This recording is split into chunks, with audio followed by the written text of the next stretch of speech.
Hai teman-teman semua, selamat pagi. Felin di sini bersama podcast yang selalu kalian minta dan tunggu-tunggu. Teman-teman, hari ini sesuai dengan judul kesehariannya Ama. Pagi-pagi, Ama itu membuat ubi ungu, teman-teman. Nah, ubi ungu ini akan diolah menjadi makanan yang namanya kita nggak tahu satu rumah. Tapi kalau kalian lihat makanan ini dan kalian tahu namanya, monggo ya. Tolong sekali ya tanta-tanta, om-om, adik-adik, kakak-kakak, tolong di komentar di bawah. Karena jujur kami satu rumah tidak ada yang tahu nama makanan ini. Kita nyebutannya cuma kue ubi ungu aja. Tapi aku yakin ada namanya. Karena ini makanan tradisional. Teksturnya kenyal-kenyal enak kayak gitu ya. Sebenarnya video ini sudah pernah aku buat sebelumnya. Jadi ini bukan resep baru di channel ini. Sudah aku pernah buatkan shortnya juga, resepnya itu sudah pernah aku adakan di situ. Jadi buat kalian yang mau lihat resepnya, ada kok udahan di short ya. Dan juga sekarang kita memang bikinnya nggak banyak. Jadi Ama menakar kue ini seala kadar dia menakar aja gitu. Jadi kalau ditanya, Ama resepnya apa sih? Ama bilang, mana Ama tahu Ama ini hanya takar-takar sih di sini nih. Maksudnya Ama nggak tahu, Ama hanya kira-kira gitu ya. Jadi ya percuma mau nanya beliau resepnya apa. Oke, setelah itu hari ini juga kita ada bikin kue teman-teman. Yaitu kue bagia. Kue ini juga sering sekali aku kontenkan dulu waktu Desember tahun 2023. Ketika memang lagi zaman-zamannya Natal gitu ya. Lagi festif-festifnya. Karena kue ini sering sekali dipesan ketika Natal. Tapi hari ini kita dapat pesanan kurang lebih 4 kilogram kue bagia yang per kilonya Ama jual dengan harga 150.000. Bagia itu teman-teman dijualnya harganya begitu karena kuenya sendiri ringan. Nah, kalau kue ringan seperti itu otomatis per kilonya itu banyak. Bisa jadi hampir kayak 2-3 mika besar. Makanya dijualnya 150.000 ya. Dan itu rasanya enak banget karena full kacang di dalamnya. Nah, oke, itu aja kegiatan kami hari ini. Ditambah juga Ama hari ini bakal masak. Karena masakan sehari-hari Ama itu paling kalian tunggu sepertinya. Kalian suka sekali nonton kalau Ama masak sehari-hari. Katanya biar buat kalian juga ide memasak kalian di rumah. Oke, baiklah gitu ya. Hari ini sebenarnya ada cerita teman-teman di balik kue bagia 4 kilo. Jadi sebenarnya yang pesan kue bagia kita ini 10 kilogram. Benar, 10 kilo kue bagia. Jadi gini ceritanya ya. Jadi ada saudara jauhnya Ama, kita nggak perlu sebut namanya. Kalau beliau nonton video ini, hai gitu ya. Memang keluarga kita agak kecewa sama kamu. Jadinya tempat gibahan enggak. Tapi ini ada nilai baik yang bisa dipetik. Jadi untuk kue bagia ini kemarin ada saudara Ama datang. Di situ ketika Ama mengobrol, Ama itu mendapatkan sebuah telepon yang intinya teman-teman bahwa orang ini mau beli kue bagia. Akhirnya Ama bilang oke, tapi dia hanya mau beli 500 gram atau setengah kilo saja. Di situ Ama bilang dong ke temannya dan ke saudaranya ini ya Tuhan, aku itu nggak mau bikin kue bagia kalau cuma setengah kilo. Pengennya itu bikin langsung banyak. Jadi langsung capek sekalian tapi ada hasilnya. Karena kalau cuma setengah kilo itu 75.000 teman-teman dan capeknya sama. Ama itu bilang seperti itu. Datanglah si keluarga ini bilang, oh ya sudah toh, saya bantu les untuk orang-orang di sini sebentar. Saya les buat saya punya keluarga. Saya punya keluarga, aduh hobi sekali makan bagia. Kalau pesan bagia itu bisa sampai puluhan kilo. Saking sukanya, karena keluarga saya itu hobi makan. Jadi itu kurang lebih kata-kata dia itu bilang dia akan menawarkan kue bagia ini ke keluarganya. Intinya seperti itu. Tapi ketika aku ada di sana pagi-pagi, Aku mendengar bahwa dia itu benar-benar menjual kata-katanya, teman-teman. Jadi dia itu seperti membuat Ama tersanjung gitu, bahwa dia akan meleskan atau menawar-nawarkan kue bahagia ini. Terbukti karena Ama mendengar berita itu, Ama itu seneng banget, senyumnya sumringah gitu. Ama itu mungkin sudah punya ekspektasi bahwa orang ini akan membawakan kabar bahagia, bahwa keluarga dari manusia ini, ya sebut aja manusia karena kita nggak akan spill namanya, dia akan membawakan kabar bahwa keluarganya ini bakal pesan banyak gitu. Ekspektasi itu udah ditaruh, teman-teman, buat Ama. Bahkan setelah manusia ini pulang, Ama masih ngobrol tentang ekspektasi tersebut. Ama masih bilang, ya Tuhan, semoga saja ya bisa orang ini bawa pulang kabar baik, supaya Ama bisa bikin kue bahagia yang banyak, jadi sekali masak itu sekali capek. Maksud Ama seperti itu, teman-teman, sesuai dengan dugaan netizen mungkin ya, dan mungkin kalian sudah menduga-duga sampai mana cerita ini. Yap, orang ini menghilang tanpa kabar, teman-teman. Benar-benar menghilang tanpa kabar. Dan yang sedih adalah ketika orang ini datang ke rumah, memang Ama itu memberikan roti 1000 buat dia sebanyak 20 biji. Aku tahu, teman-teman, di sini maksud Ama ngasih roti itu bukan mau nyogok dia gitu. Oh iya, ini biar kamu bisa ngobrol sama keluargamu, mungkin mau beli roti bahagia. Bukan. Itu sebagai tanda terima kasih karena orang ini sudah mau membantu Ama. Tapi sesuai dugaan yang tadi aku sudah bilang, orang ini tidak kunjung datang lagi. Ditelepon pun tidak bisa. Dia sudah terlanjur memberikan ekspektasi begitu tinggi buat Ama. Yang kasihan adalah Ama percaya. Ya Tuhan, ini sedih sih ceritanya. Kalau kalian melihat senyumnya Ama yang begitu ikhlas, tawanya, candanya waktu di hari itu, manusia itu datang ke rumah karena Ama punya harapan yang begitu besar. Dan sangat menjanjikan. Aku sama Ama benar-benar tertipu sama omongannya. Dia bahkan berjanji, teman-teman, akan memberikan Ama orderan yang besar untuk kue bahagia ini. Dan dia ngomong itu bukan karena dia lagi bercanda ya, teman-teman. Dia ngomong dengan nada yang sangat-sangat serius. Jadi itu yang membuat kami itu sedih. Ekspektasi versus realita. Dia benar-benar tidak ada kabar. Ama telepon semalaman pun kita telepon ada mungkin 2-3 kali untuk menanyakan kabar. Karena kalau dia tidak memberikan kabar kue bahagia ini, maka Ama akan bikin 0,5 kilo. Seperti itu ya, teman-teman. Tapi orang ini dengan sengaja tidak menyalakan teleponnya dan tidak mengangkat teleponnya. Jadi miss call terus gitu, sengaja ya memang ya. Nah, akhirnya besoknya Ama itu mencoba untuk lace atau mencoba untuk menawarkan kue bahagianya sendiri. Maka dari itu terkumpullah 4 kilo pesanan kue bahagia tadi karena Ama sendiri yang berusaha. Jadi pelajaran apa sih, Kak Velin, yang bisa dipetik? Pelajarannya adalah jangan bergantung dengan orang lain. Itu pelajarannya. Kalimat yang sederhana, tapi sering sekali kita lupakan. Terkadang dalam hidup, teman-teman, kita itu suka loh bergantung sama orang-orang karena janji yang mereka buat. Contohnya apa? Pernah nggak kalian itu kalau ada di salah satu hubungan, apapun itu, pertemanan, persaudaraan, orang tua sekalipun, pacar, suami, istri, kalian pasti dong pernah dengar kata-kata, "Gak apa-apa, tenang aja, aku janji akan membuat kamu bahagia." Di situ kamu merasa bahwa kebahagiaanmu bergantung kepada dia. Kamu merasa kamu tidak bahagia kalau tidak ada dia di sampingmu. Nah, itu secara tidak langsung kalian itu bergantung, teman-teman. Padahal faktanya memang kita itu tidak boleh menggantungkan diri, apalagi kebahagiaan di tangan orang lain. Kalian harus percaya bahwa siapapun di dunia ini pada akhirnya akan pergi, meninggalkan kita sendiri. Pergi bisa jadi karena tidak berhubungan lagi, meninggal bisa jadi pergi baik-baik, bisa jadi pergi dengan tidak baik-baik. Jadi, kalian jangan pernah menggantungkan diri kepada orang lain, itu fatal hasilnya. Karena ketika kalian kehilangan, maka kalian merasa kehilangan jiwa kalian. Ketika orang itu pergi dengan cara apapun, kalian akan sangat kehilangan. Bisa jadi kalian kehilangan diri kalian sendiri. Karena duniamu adalah dia. Kurang lebih seperti itu. Dan itu salah.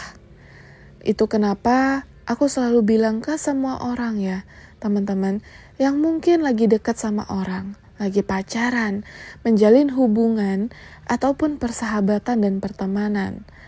Kalian boleh hang out sama mereka. Kalian boleh jalan-jalan sama mereka. Membuat memori yang bersama dengan mereka. Tapi ketika kalian sendirian, kalian tidak boleh merasa sepi. Kalian tidak boleh merasa ada sesuatu di diri kalian yang kurang. Karena seperti yang aku bilang tadi, kalian tidak boleh merasa bahwa hidup kalian tidak utuh tanpa mereka. Lalu bagaimana Kak Velin caranya supaya aku menemukan kebahagiaan aku sendiri? Teman-teman, camkan dalam otak kalian bahwa kebahagiaan itu diciptakan dan bukan dicari. Aku selalu bilang ini, bahwa untuk bahagia itu harus kalian ciptakan. Oke, kita akan simulasi ya teman-teman. Anggap saja sekarang kalian lagi dalam kondisi yang sedih, gusar, overthinking, mau marah tapi gak tahu sama siapa. Anggap aja seperti itu ya. Kalian lagi stres, lagi ada di lower bottom of your life. Atau alias lagi ada di posisi bawah banget dalam hidup kalian. Lalu kalian berpikir gitu, bagaimana sih caranya agar aku tidak sedih lagi? Otomatis dong, karena kalian lagi sedih gak mungkin kalian mau stay sedih terus. Tapi di situ adalah kata kuncinya loh. Gimana caranya aku bisa keluar dari kesedihan, amarah, keterpurukan, stres ini? Itu adalah kata kuncinya dari jawaban yang kalian cari. Maka apa yang harus kalian lakukan? Mencari solusinya. Banyak dari orang yang stuck di overthinkingnya. Banyak dari orang yang diam dan memilih untuk overthinking terus-menerus daripada mencari solusinya. Mungkin dia memikirkan solusinya, tapi tidak dilakukan. Dia balik lagi overthinking. Berpikir, apakah solusinya ini adalah jalan keluar yang terbaik? Itu yang selalu dan salah sekali di mata kita semua kalau lagi memecahkan masalah. Teman-teman, banyak hal di dunia ini yang tidak bisa kita kontrol. Seperti faktor-faktor eksternal, ya kayak hal-hal yang di luar kendali kita. Contoh, perlakuan orang lain terhadap kita. Kita nggak bisa loh mengontrol orang itu harus berbuat baik apa tidak untuk kita. Seperti juga faktor-faktor luar yang di luar dugaan. Bannya pecah lah, motor tiba-tiba rusak, kereta tiba-tiba mati, lampu tiba-tiba mati listrik, seperti itu. Itu adalah faktor-faktor luar yang tidak bisa kita kendalikan. Tapi yang bisa kita kendalikan, itu adalah faktor dalam diri kita sendiri. Yang bisa kita kendalikan ya, diri kita sendiri. Apa keputusan yang kita ambil? Teman-teman, sebagai manusia, kalian pasti mengambil keputusan yang paling menguntungkan untuk diri kalian sendiri. Kalian tidak mungkin mengambil keputusan yang paling merugikan. Itu kenapa, balik lagi ke pernyataan, kalau kalian lagi sedih dan stres, jangan pikirin sedih, stres, marah, emosinya. Karena keterpurukan itu, semakin kalian kasih makan, semakin besar. Alias, stres, sedih, marah, segala macam itu, kalau semakin kalian resapi, dia akan semakin besar. Maka kita harus keluar dari keterpurukan. Caranya mencari solusi sebaik-baiknya. Dan dilakukanlah solusi tersebut. Jangan hanya dipikirkan. Maka kalau kalian sudah menemukan solusi tersebut, maka kebahagiaan itu akan muncul. Dengan cara, kalian mulailah menciptakan kebahagiaan. Ketika aku sedih teman-teman, aku gak mau stay sedih. Aku gak mau menghabiskan waktu, merenung di kamar, berpikir, overthinking. Jujur aku malah mencari kesibukan. Memasak, pergi jalan-jalan, Nggak perlu pergi jalan dengan teman, pergi jalan sendirian, hang out dengan diri aku sendiri. Mungkin pergi belanja, grocery shopping, atau telepon dengan teman. Itu hal minimal yang aku lakukan. Di sini aku melakukan hal-hal tersebut karena aku sadar kalau aku diam di dalam kamar, aku kasih makan overthinkingku, habis. Aku gak akan kemana-mana. Dan overthinking aku akan menguasai tubuh aku.